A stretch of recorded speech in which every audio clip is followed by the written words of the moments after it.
이번 영상에서는 자바 프로그램의 기본 구조에 대해서 살펴보도록 하겠습니다. 여러분들이 이미 C 언어에 대해서는 공통적으로 학습했기 때문에 C 언어에서와의 공통점 부분들은 생략을 하고 자바 언어가 갖는 차이점 위주로 빠르게 정리하도록 하겠습니다. 앞선 영상에서 소개했듯이 자바 응용 프로그램이 갖는 기본 구조는 클래스라는 것이 기본 구조가 되어진다라고 했었죠. C 혹은 C++는 함수가 기본 구조였으나 자바 언어에서는 모든 함수가 항상 클래스라는 기본 구조 안에 포함되어진다 라고 했었고, 그렇게 특정 클래스 안에 포함되어진 함수를 우리는 메서드라고 부르기로 했습니다. 특히 하나의 자바 응용 프로그램으로서 프로그램의 시작점을 가리키는 main이라는 메서드 역시 특정 클래스에 포함되어지는 형태로 구성되어져야 한다라는 점 꼭 유의를 해줘야 할 것이요. 그 메인 메서드를 갖는 클래스가 실행되어졌을 때 바로 자바 버추얼 머신에 의해서 해당하는 클래스의 메인 메서드의 첫 번째 문장부터 마지막까지 순차적으로 수행이 되어진다라는 것입니다. 자, 이렇게 하나의 자바 프로그램을 구성을 하는 가장 기본적인 단위가 클래스라는 것으로 보통 소스 파일의 이름은 반드시 그 소스 파일에 담겨진 클래스의 이름과 일치해줘야 한다라는 점에 유의해줘야 합니다. 대소문자 구분을 해서 정확하게 일치시켜줘야 될 것이에요. 그러다 보니 C나 C++ 프로그래밍과 다르게 하나의 소스 파일 안에는 보통 하나의 클래스들을 정의하는 그런 구조를 갖게 되어집니다. 하나의 소스 파일 안에 여러 개의 서로 다른 클래스들을 포함할 수 있는 구성도 가능은 하지만 우리가 소스 코드의 재사용이라는 측면에서 본다라고 하면 하나의 소스 파일 안에는 하나의 클래스를 두는 것이 좀 더 유리할 것이죠. 자바의 클래스는 C 언어의 구조체와 굉장히 유사한 특징을 갖고 있습니다. 다만 C 언어의 구조체와는 다르게 변수의 선언뿐만 아니라 상수나 메서드 같은 것들도 포함하고 있다라는 특징을 본다라고 하면 C++나 자바의 클래스는 의미적으로는 동일할 것이에요. 자, 이렇게 클래스 안에서 선언되어진 변수 혹은 상수를 우리는 통칭하여 멤버 필드라고 주로 부를 것이에요. 물론 멤버 변수 혹은 멤버 상수 이렇게 따로따로 표현할 수도 있지만 둘을 합쳐서 멤버 필드라고 부를 것이고, 클래스 안에 포함되어진 함수를 우리는 메서드라는 이름으로 부르게 될 것이다 라는 점 기억을 해두기 바랍니다. 자, 우리가 앞서서 작성을 했던 간단한 예제 hello world app라는 클래스의 코드를 다시 한번 살펴봅시다. 앞서 살펴본 것처럼 hello world app라는 클래스를 포함하고 있는 파일명은 반드시 hello world app.java라는 이름을 가져야 한다라고 했었죠. 현재 클래스라는 키워드 다음에 하나의 클래스 이름을 지정을 했고 중괄호 열고 닫고를 통해서 우리는 하나의 클래스의 바디, 즉 몸체를 정의하고 있는 구문을 볼 수 있는 것이에요. C++와의 차이점은 현재 자바 언어는 기본적으로 클래스가 기본 구조이다 보니까 클래스 정의 다음에 세미콜론을 찍어주지 않는다라는 점에 주의를 해줘야 한다라고 했습니다. 이렇게 클래스의 몸체 안에는 하나 이상의 다른 멤버 필드나 혹은 메서드들을 포함할 수 있게 되어지는데 현재 구성에서는 main이라는 이름의 함수가 정의되어진 것을 볼 수 있죠. 어떤 키워드 다음에 둥근 괄호 되어 있으면 보통 함수의 정의 구문이 되는 거잖아요.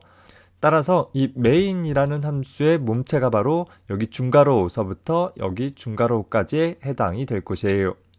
보통 중괄호의 시작 위치는 C++의 경우 클래스의 정의나 함수의 정의의 경우 이 앞쪽 1열에서 보통 많이 표현했는데 자바 같은 경우에는 클래스 선언과 함수 선언의 헤더 부분 제일 끝쪽에 중괄호를 표기하는 방법을 더 선호하기도 합니다.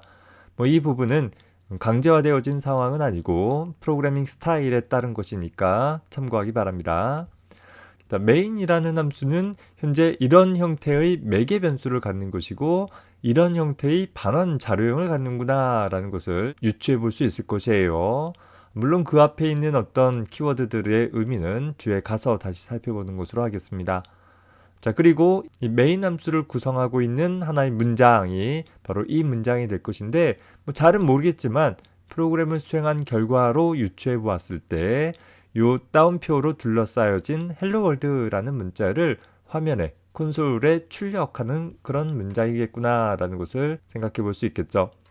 뭐 이렇게 특정 함수에 포함되어진 문장을 좀 더 가시적으로 나타내기 위해서 우리는 보통 한 스텝 들여 써서 표현을 해주고, 마찬가지로 하나의 클래스 안에 포함되어진 각각의 멤버들을 역시 한 스텝 들여 써줌으로써 좀 더 가독성 있게 코드를 구성을 할 수 있을 것이에요.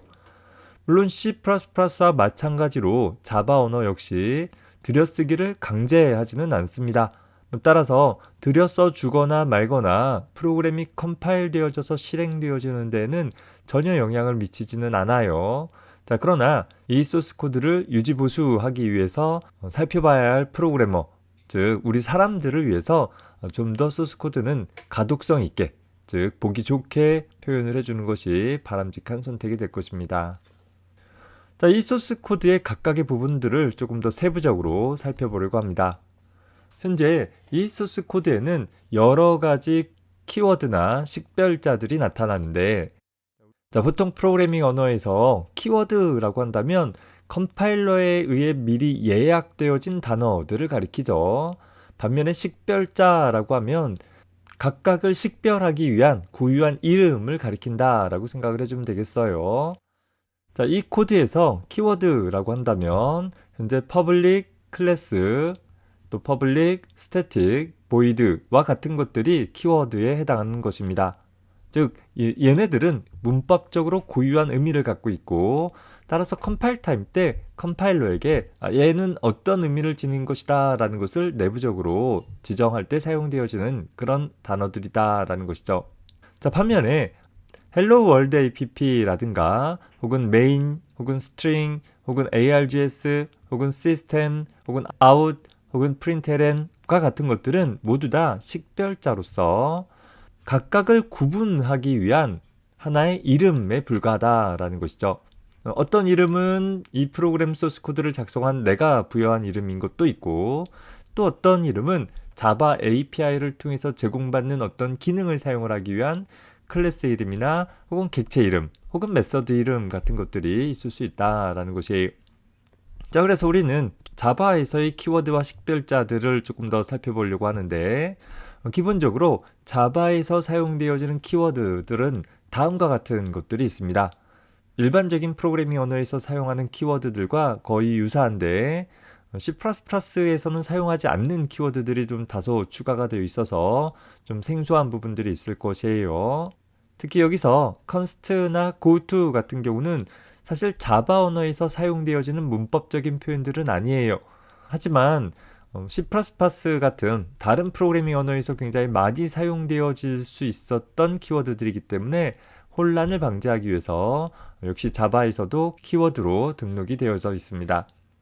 자, 이 키워드들은 우리가 완전하게 외우고 있어야 하는 건 아닐 거예요. 다만 우리가 키워드를 알고 있어야 하는 것은 바로 우리가 어떤 식별자를 작성하고자 했을 때, 즉 내가 어떤 클래스 이름을 짓거나 변수의 이름을 짓거나 혹은 메서드의 이름을 짓는 등 어떤 이름을 부여하고자 했을 때 기본 전제 조건이 키워드는 식별자로 사용할 수 없는 문제가 있는 것이죠. 이 키워드들에 대한 문법적인 의미는 차차 배워가겠지만, 이 키워드들 중에서 내가 어떤 변수 이름이나 혹은 메서드의 이름으로 사용할 만한 가능성이 있는 키워드들은 좀 눈여겨봐두고, 그런 키워드들을 변수 이름이나 메서드 이름 등 식별자로 사용하려고 하는 시도를 하지 않으면 된다라는 거예요. 예를 들어서 클래스라는 것이 키워드다라는 건 우리가 이미 알고 있을 거 아니에요. 그러나 슈퍼라는 키워드는 좀 생소한 거예요. 우리가 이전에 C++나 C 언어에서 다루지 않았던 거잖아요. 하지만 또 슈퍼라는 단어를 우리가 변수 이름이나 혹은 함수 이름 같은 것에 쓰고 싶을 때가 있을 수 있단 말이죠. 그래서 우리는 슈퍼라는 단어는 예약되어진 예약어이구나 라는 것을 기억을 해두면 되겠다라는 거죠. 뭐 이런 식으로 각자 자기가 사용할 수 있는 그 영어 단어들을 기반으로 해서 확인을 해두기 바랍니다. 역시 일반적인 프로그래밍 언어와 마찬가지로 식별자는 우리 프로그래머가 붙여주는 이름인 것인데 기본적으로 식별자 작성 규칙이 있을 것이에요. 사실 자바 언어에서는 유니코드 문자를 가지고서 식별자를 작성을 할 수 있습니다. 그러다 보니까 소위 한글로 변수 이름을 혹은 함수 이름을 짓는 것이 허용되어진다라는 것이죠. 다만 이런 좀 특별한 언어들을 이용해서 또 기호들을 이용을 해서 식별자를 짓는 것은 사실 바람직한 선택은 아닐 거예요. 보통 식별자는 프로그래머가 그것을 식별하기 위해서 부여되어지는 이름인데 예를 들어서 우리가 한글로 최대값이라는 변수를 지정을 했다라고 가정을 해봅시다. 그런 식별자를 포함하고 있는 코드를 한글을 아는 프로그래머들만 살펴본다라고 하면 문제가 없을 수 있어요.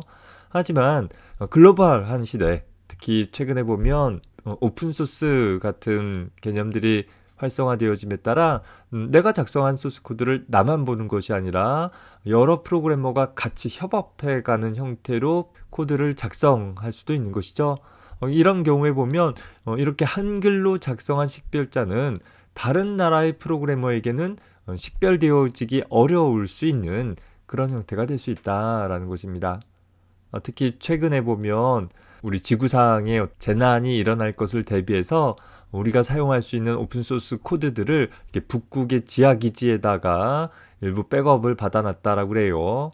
그 안에 이렇게 들어있는 코드들이 있는데 그 코드들에 한글로 작성되어진 식별자들이 많이 있다라고 한다면 나중에 물론 그런 일이 발생되면 안 되겠지만 나중에 그 코드를 보게 될 어떤 프로그래머가 그것을 잘 식별하기는 어려울 수 있다라는 거죠.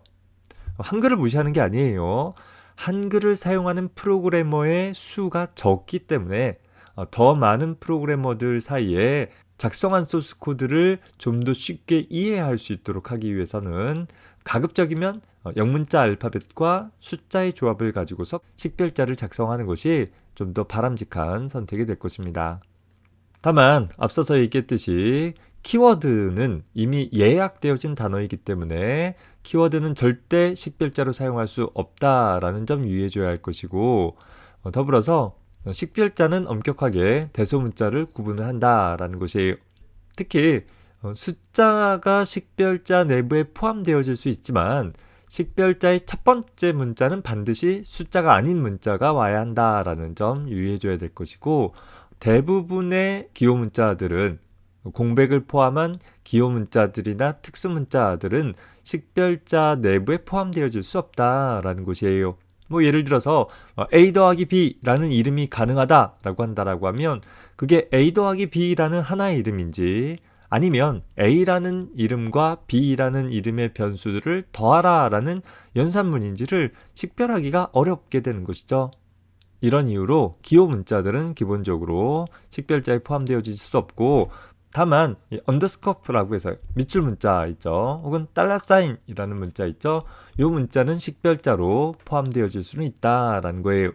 다만 우리 자바 프로그래밍에서는 그리 많이 사용하지는 않습니다. 식별자의 길이는 원칙적으로 제한은 없으나 지나치게 긴 길이나 혹은 지나치게 짧은 길이는 사실상 바람직하지는 않을 거예요. 너무 짧으면 식별하는데 한계가 있을 것이고 또 너무 길면 입력하는데 한계가 있을 수 있겠죠. 이런 점 좀 참고해서 이름을 좀 잘 짓는 습관들도 갖기 바랍니다. 여러분들이 프로그래밍을 처음 했을 때는 그저 변수 이름들을 A, B, C, D 혹은 N1, N2, N3와 같이 작성해 버릇할 텐데 너무 단순한 이름은 프로그램 코드의 가독성을 떨어뜨려 버릴 수밖에 없어요. 좀 더 이해하기 쉬운 코드를 작성을 했을 때 비로소 오류가 적어질 수 있는 프로그램 코드를 작성할 수 있게 되어진다라는 점 잘 기억해서 적용을 하기 바랍니다. 자, 다음에 보면 몇 가지 식별자의 사용 예를 나타내 주었어요. 전통적으로 영문자 알파벳 혹은 언더스코프 밑줄 문자를 통해서 두 단어 이상을 조합한 형태 가능하게 될 거예요. 알파벳과 숫자의 조합 역시 가능하고 $사인이라는 기호가 포함되어지는 것도 가능하다라는 거죠. 아주 긴 이름의 이름도 가능은 하지만 사실 오히려 식별하는데 방해가 되어질 수 있기 때문에 이렇게 너무 긴 이름들은 사용하지 않는 것이 바람직할 것이고, 알파벳 대소문자는 구분을 하기 때문에 이 두 변수는 고유한 변수이기는 해요. 다만 사람이 읽을 때는 똑같이 읽어지게 되어지기 때문에 역시 식별하는데 약간 혼돈을 줄 수는 있을 거예요. 가능은 하지만 하나의 프로그램 내에서 이렇게 알파벳 대소문자만 다른 이름들을 사용하는 것은 바람직하지 않을 것입니다. 특히 두 단어 이상의 단어들이 이어지는 경우에는 이렇게 밑줄 문자를 통해서 읽는 방법도 있지만 더 간단하게는 낙타 표기법이라고 하죠. 낙타의 등이 오르락 내리락 하는 것처럼 단어가 합쳐지는 자리에 대문자를 써줌으로써 어떤 단어와 어떤 단어가 합쳐졌다라는 것을 좀 더 명확하게 표현해 주기도 한다라는 점 참고하기 바랍니다. 한글로도 식별자를 사용을 할 수 있으나 앞서서 얘기한 것과 같은 이유로 그리 바람직한 선택은 아니다 라고 했습니다. 자, 다음의 예는 잘못된 식별자인데 첫 번째 예는 숫자로 시작되어진 식별자이기 때문에 잘못됐다라는 거죠. 식별자의 첫 번째 자는 숫자가 될 수 없다. 자, 두 번째 같은 경우는 우리가 식별자에 포함되어질 수 없는 기호 문자를 포함하고 있다라는 거죠. 세 번째, 네 번째, 다섯 번째 같은 경우는 모두 다 미리 컴파일러에게 그 의미가 부여되어진 예약어를 식별자로 사용하려고 했기 때문에 사용할 수 없는 그런 상황들을 나타내고 있는 것입니다. 자, 그러다 보니까 우리 자바 프로그래밍에서는 관례적으로 식별자를 다음과 같은 표기 방법들을 선호하게 되어져요. 여기 나열한 것은 관례적인 명명법이기 때문에 꼭 지켜야 하는 건 아닙니다. 하지만 다른 자바 프로그래머들이 보통 이런 표현들을 많이 사용하고 있기 때문에 여러분들이 이런 식별자 명명법을 익혀둔다라고 한다면 다른 사람이 작성한 소스코드를 이해하기도 쉬울 것이고 또 여러분들이 작성한 소스코드가 다른 사람들에게 쉽게 이해되어질 수 있다라는 점에서 우리가 마다할 필요가 없는 부분이 되겠죠. 가끔 여러분들이 프로그램 작성하고 나서 잘 안 되는 부분에 대해서 질문하는 학생들이 있는데 그 질문한 소스 코드를 보면 식별자들이 엉망으로 작성되어져 있고 심지어 들여쓰기조차도 제대로 맞춰져 있지 않는 그런 코드들을 한 100줄, 200줄 작성해 가지고서 질문하는 경우들이 있어요. 그런 코드는 딱 열어보자마자 자세히 들여다보고 싶은 마음이 별로 생기지 않아요. 내가 컴파일러라고 한다면 문제없이 쭉 문제점들을 찾아주겠지만 내가 사람인지라 잘 눈에 들어오지 않는 코드들은 꼼꼼히 보게 되지 않는다라는 것이죠. 과제나 시험이라면 더더욱 문제가 될 수 있을 것입니다. 여러분들이 작성한 코드는 언제 누가 보더라도 항상 명확하고 손쉽게 이해할 수 있도록 코드를 작성해 버릇하세요. 자, 그래서 자바 언어에서는 보통 클래스 이름을 나타낼 때는 보통 첫 자만 대문자로 한 그런 이름들을 지어주게 되어집니다. 물론 낙타 표기법이라고 해서 단어들이 합쳐지는 부분들 역시 대문자로 표현할 수 있어요. 자, 반면에 일반 변수 이름이나 메서드 이름 같은 경우는 첫 자를 소문자로 시작한 낙타 표기법을 즐겨 사용하게 되어집니다.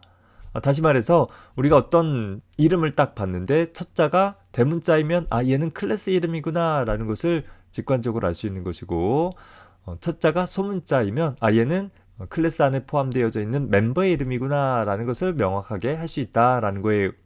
그리고 그 이름 다음에 괄호가 오면 얘는 메서드 이름이구나 라는 것도 역시 명확하게 할 수 있는 것이겠죠. 자바 언어에서는 함수를 나타내는 메서드가 이름만 사용되어지는 경우는 없어요. 반드시 이름 다음에 괄호가 동반되어지기 때문에 변수 이름과 마찬가지로 소문자로 시작하는 것들을 허용해주고 있습니다. 반면에 C나 C++ 같은 경우는 함수 포인터라는 개념이 있다 보니까 함수 이름만 사용되어지는 경우도 있어요. 괄호 없이.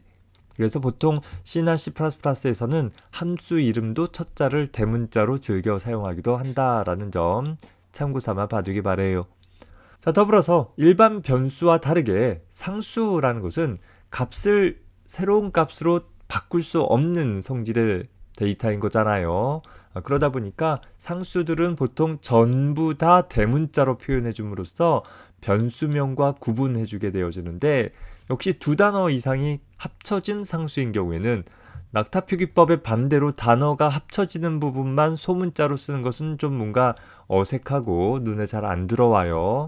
자, 그래서 보통 그런 경우에는 이 밑줄 문자를 이용을 해서 단어를 합쳐주는 표현들을 더 즐겨 사용한다라는 점 참고하기 바랍니다. 다시 말하지만 이 부분들은 강제사항은 아니지만 여러분들이 꼭 좀 지켜줄 수 있고 따라줄 수 있었으면 하는 부분입니다. 자, 다시 돌아와서 우리가 작성한 헬로 월드 app라는 프로그램 작성을 해보면 현재 헬로 월드 app라는 이름은 바로 클래스 이름, 첫자가 대문자잖아요. 클래스 이름이구나 라는 것을 살펴볼 수 있어요. 그리고 그 앞에 있는 클래스라는 것은 하나의 키워드로서 새로운 클래스를 선언해라 라는 그런 표현이 되는 것이죠. 자, 다시 그 앞에 public이라는 키워드는 이 클래스를 현재 헬로 월드 app라는 지금 정의하고 있는 클래스를 누구나 접근할 수 있도록 공용 영역에 두겠다라는 키워드가 되는 거예요. 뒤에 가서 다루겠지만 현재 자바의 클래스는 퍼블릭 클래스가 있을 수 있고 퍼블릭이 아닌 클래스가 있는데 퍼블릭 클래스라고 하면 언제나 사용할 수 있는, 어디서나 사용을 할 수 있는 그런 클래스이다 라는 의미가 되어집니다. 다만 이 퍼블릭 클래스가 가져야 할 조건 중에 하나는 반드시 클래스 이름과 같은 소스 파일 안에 저장되어져야 한다라는 특징이 있습니다. 거꾸로 얘기해보면 퍼블릭 클래스가 아닌 클래스는 아무런 이름의 소스 파일에나 저장해도 상관이 없어요. 하지만 퍼블릭 클래스는 반드시 그 클래스 이름과 같은 소스 파일에 저장되어질 수밖에 없는 것이고, 따라서 하나의 소스 파일 안에는 퍼블릭 클래스가 단 하나만 정의되어질 수 있다라는 점도 유의해 두기 바랍니다. 자, 메인이라는 이름은 현재 메서드의 이름이 되는 것이죠. 컴파일러에게 여기서부터 시작돼 라는 시작점을 알려주는 이름이 될 것이고, 현재 args라는 메인이라는 메서드의 정의에 괄호 안에는 매개 변수를 기술하는 부분이기 때문에 바로 이 args라는 것은 메인이라는 메서드의 매개 변수 이름이 된다라는 거예요. 자, 그리고 그 앞에 string이라는 것은 현재 이 매개 변수의 타입을 나타내는 문자열을 나타내는 클래스 이름이 되는 것이고, 메인 앞에 있는 void라는 것은 이 메인이라는 함수에 반환자료형이 없다라는 반환자료형의 타입을 기술하는 키워드가 될 것이에요. 자, 그 앞에 public이라는 것은 역시 이 main이라는 메서드는 누구나 사용할 수 있는 메서드다라는 것을 나타내 줄 수 있는 키워드이고, 그 사이에 있는 static이라는 키워드는 현재 이 main이라는 메서드는 이 메인 메서드를 포함하고 있는 hello world app라는 클래스로 객체를 만들지 않아도 호출할 수 있는 메서드이다 라는 좀 특별한 메서드임을 나타내 줄 수 있는 키워드가 되는 것입니다. 이 부분에 대해서는 우리 뒤에 가서 다시 다 다룰 거예요. 일단은 우리가 작성한 예제의 각 키워드 부분이 어떤 의미가 있는지만 대략적으로 살펴봐 둡시다.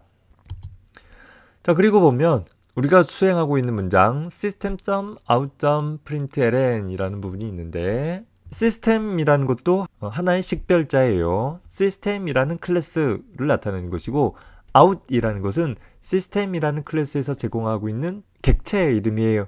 자, 다만 system이라는 클래스의 static 객체이기 때문에 우리 C++에서 마찬가지로 static 멤버는 객체를 생성하지 않고 바로 접근할 수 있도록 할 수 있어서 여기서처럼 system이라는 클래스가 가지고 있는 out이라는 객체라는 의미가 되는 것이고, 그 out이라는 객체가 가지고 있는 메서드 중에서 println이라는 메서드를 호출해라 라는 의미가 되는 것입니다. 자, 그리고 그 괄호 안에 사용되어진 hello world라는 것은 println의 인수로 지정된 하나의 문자열 리터럴 상수로서 바로 이 문자열 리터럴 상수를 받아가지고서 println은 화면에 출력해주는 일을 담당하게 되는 것입니다. 자, 이렇게 우리가 텍스트 기반의 콘솔 어플리케이션에서 화면에 무엇인가를 출력하기 위해서는 기본적으로 system이라는 클래스가 가지고 있는 스태틱 객체 out의 메서드 중에서 println이라는 메서드를 주로 사용을 하게 될 것이에요. 자, 이 println이라는 메서드는 인수로 출력할 데이터를 전달받는데 메서드 오버로딩 되어져 있어요.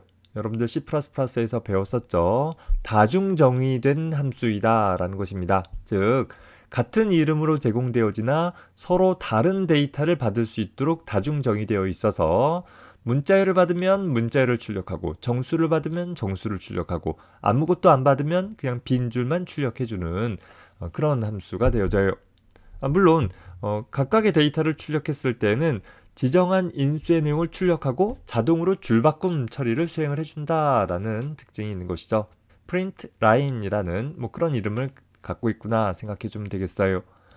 반면에 out이라는 객체는 print라는 메서드도 갖고 있는데 print 메서드는 지정된 인수를 출력하고 자동으로 줄바꿈 처리를 안 해줘요. 그래서 println과 print 메서드는 줄바꿈 처리를 자동으로 해주느냐 해주지 않느냐에 대한 차이가 있을 뿐이다 정도 참고해 보기 바랍니다. 우리 C++의 out이라는 객체처럼 어떠한 임의의 자료형도 출력할 수 있는 일을 할 수 있다. 하지만 C++와 다르게 자바 언어에서는 연산자 오버로딩이라는 것이 제공이 되고 있지 않아요. 그래서 각각의 출력하는 객체에 대해서 일일이 출력하는 메서드를 따로 호출해주고 있다 정도 눈여겨봐 둡시다. 이번 영상에서는 자바 프로그램의 기본적인 구조에 대해서 살펴봤습니다. 하나의 소스 코드를 구성하는 데 있어서 키워드와 식별자를 구분을 해보았고 간단한 출력문에 대해서 살펴봤었죠. 다음 영상에서는 구체적으로 자바의 여러 가지 기초 문법들을 간단히 정리해 보도록 하겠습니다. 수고했습니다.